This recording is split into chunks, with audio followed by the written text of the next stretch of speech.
Holidays-nale, adu namma GT Holidays da. GT Holidays, South India's #1 travel brand. You know you are special when you're with GT Holidays.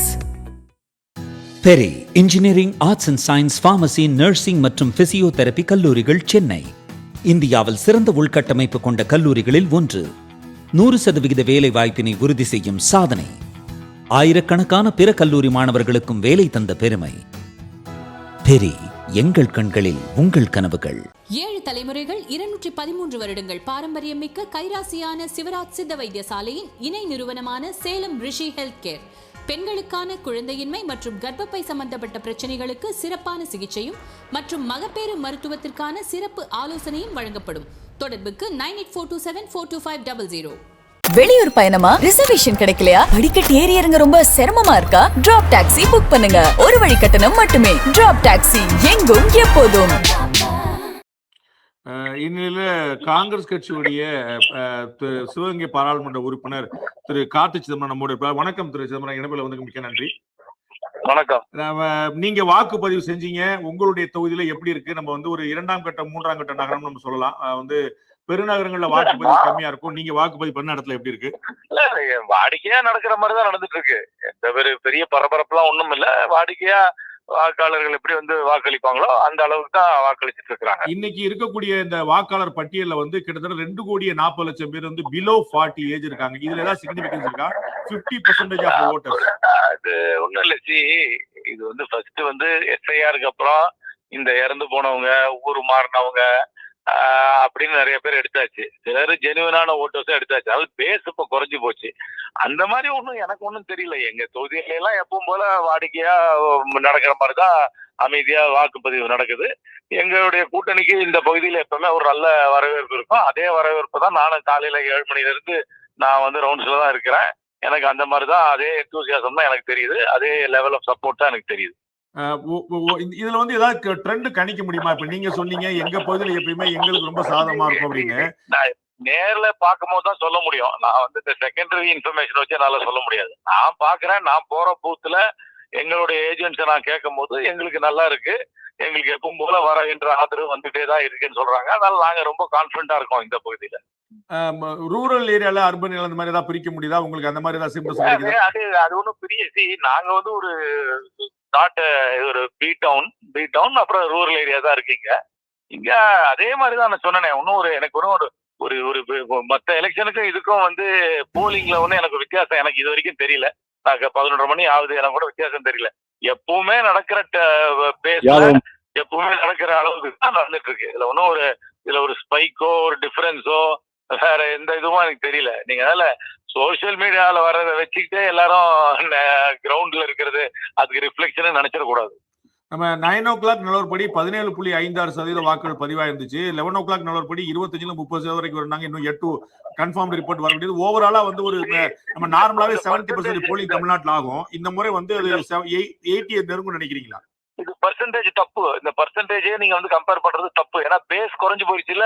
முன்னாடி 12 பேர் இருந்திருப்பாங்க voter லிஸ்ட்ல, 8 பேர் ஓட்டு போட்டிருப்பாங்க. அப்பனா 8 out of 12 தான் 66%, 2/3. இப்ப அதே 12 வந்து நீங்க 10 ஆக்கிட்டீங்கன்னு வச்சுக்க, 2 பேர் இறந்து போயிட்டாங்க, 10 ஆக்கிட்டீங்கன்னா அதே 8 பேர் ஓட்டு போட்டா 80%, 14% வந்து கூடி போச்சுன்னு சொல்ல ஸ்டாட்டிஸ்டிக்கலா சொல்லலாம். ஆக்சுவலா பிசிக்கல் நம்பர் ஆஃப் ஓட்ஸ் அதே தானே. நீங்க ஆக்சுவலா அப்சல்யூட் நம்பர் தான் பாக்கணுமே தவிர இந்த பெர்சன்டேஜ் பாக்குறதுல எந்த பிரயோஜனமும் கிடையாது. ஆமா, இன்னைக்கு வந்து ஒட்டுமொத்தமாவே 5,75,00,000 வாக்காளர்லாம் இருக்கிறாங்க. சோ நம்ம 6,40,00,000 வரைக்கும் இருந்துச்சு. நம்ம வந்து ஒரு 60-70 பேர். சரி, அவ்வளவுதான். அந்த 575ல எத்தனை பேர் ஓட்டு போன தடவை எத்தனை பேர் எத்தனை கோடி ஓட்டு போட்டாங்க, அதை விட இன்க்ரீஸ் ஆகுதா அந்த நம்பரோட டிக்ரீஸ் ஆகுதா தவிர நீங்க வந்து பெர்சன்டேஜ் பாக்குறதுல என்ன பொறுத்த வரைக்கும் எந்த பிரயோஜனமும் கிடையாது. டினாமினேட்டர் குறைஞ்சு போச்சு இல்ல. டினாமினேட்டர் குறைஞ்சா பெர்சன்டேஜ் ஆட்டோமேட்டிக்கா கூடும். நான் கணக்கு சொன்னேன். 8ல 10, 12ல 8 போட்டா 66%, ஆனா 10ல 8 போட்டா 80%. அதனால percentage is meaning nothing. Absolute number தான் பார்க்கணும். ஆமா, நீங்க வந்து நான் எந்த வித்தியாசத்தையும் பார்க்கல. வழக்கமான உற்சாகம், வழக்கமான எங்களுக்கான ஆதரவு, நார்மலான விஷயம் சொன்னீங்க. சோ வந்து இது வந்து 1977க்கு பிறகு ஒரு பெரிய புரட்சிக்கான தேர்தல் அப்படின்னு நீங்க பாக்க. 77ல ஏதாவது அதே லெவல் தான். எனக்கெல்லாம் அந்த மாதிரி எனக்கு கண்ணுக்கு படல. என் கண்ணுக்கு நார்மலா எலெக்ஷன் நடக்கிற மாதிரி தான் நடக்குது. அவ்வளவுதான், ஒண்ணும் இல்ல. சில தொகுதியில எங்க பாராளுமன்றத்துல 3 முனை போட்டி, சில இடத்துல 4 முனை போட்டி இருக்கு. அதனால அது நார்மலா ஒரு கட்சிக்கு வர வாக்குகள் சில சமயம் சிதறுது. அவ்வளவுதான் ஒழிய பெரிய வித்தியாசம் எல்லாம் என் கண்ணுக்கு தெரியல.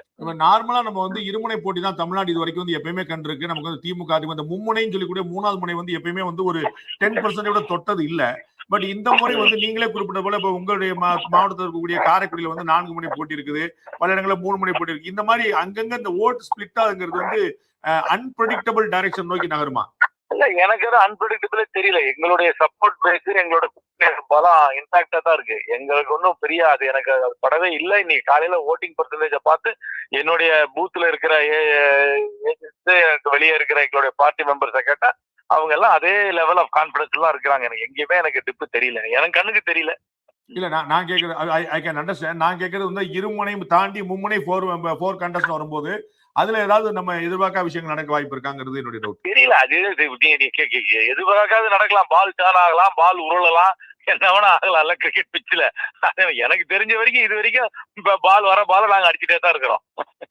நியூ பிளேயரோட என்ட்ரினாலதான் கேட்டேன். அதை நியூ பிளேயர் இருக்க ஒரு தேர்தலும் நியூ பிளேயர் வராங்களே. எந்த தேர்தல நியூ பிளேயர் வரல? 96ல அப்புறம் வைகோ இருந்தாரு, டிஎம்சின்னு ஒரு நியூ பிளேயர் இருந்தது. அதுக்கப்புறம் விஜயகாந்த் ஒரு நியூ பிளேயர் வந்தாரு. எல்லா எலெக்ஷன்லயும் ஒரு நியூ பிளேயர் வராங்க. ஒரு நியூ பிளேயருக்கும் ஒரு தாக்கம் இருக்கும், ஒத்துக்கிறேன். ஆனா சஸ்டெயின் ஆகுமான்றது அப்புறம் பாக்கணும்ல, அது நெக்ஸ்ட் கொஸ்டின் இல்ல. அதான் இதற்கு முன்னாடி அதுதான் அந்த முக்கியமான பாயிண்ட். நான் லாஸ்ட் கொஸ்டின் கூட இதற்கு முன்னாடி இருந்த நியூ பிளேயர்ஸ் யாருமே 10% கூட தொடல. பட் இப்ப இருக்கக்கூடிய நியூ என்ட்ரன்ஸ் வந்து வரலாம். ஓட்டு வரதை பத்தி நான் ஒன்னும் மறுக்கவே இல்லை. ஓட்டு வரலாம். ஓட்டு வந்ததுல 4ஆம் தேதி தான் எனக்கு தெரியும் அது எந்த அளவுக்கு வந்திருக்குன்னு, இந்த வீச்சு எவ்வளவு இருக்குன்னு தெரியும். அந்த ஓட்டு வந்து சீட்டா மாறுதான்னு அப்புறம் தான் தெரியும். அது எந்த அளவுக்கு சீட்டா மாறுதுன்னு அப்புறம் தான் தெரியும். அது என்னால ப்ரெடிக்ட் பண்ண முடியாது. நான் என் கண்ணால பாக்குற இடத்துல எனக்கு வந்து எந்த விதமான ஒரு பெரிய டிராமாட்டிக் சேஞ்ச் எல்லாம் எனக்கு தெரியல, என் கண்ணுக்கு தெரியல. ரொம்ப நன்றி திரு கார்த்தி சிதம்பரம். இணைப்பில் கருத்தை பதிவு நன்றி. நன்றி. நன்றி. திரு கார்த்தி சிதம்பரம் அவர்கள் காங்கிரஸ் கட்சியுடைய சிவகங்கை பாராளுமன்ற உறுப்பினர், மேனாள் அமைச்சர் திரு சிதம்பரம் அவர்களுடைய மகன். அவர் வந்து ரொம்ப ஒரு ஆச்சரியமான ஒரு தகவலை வந்து சொல்றார். இந்த மாதிரி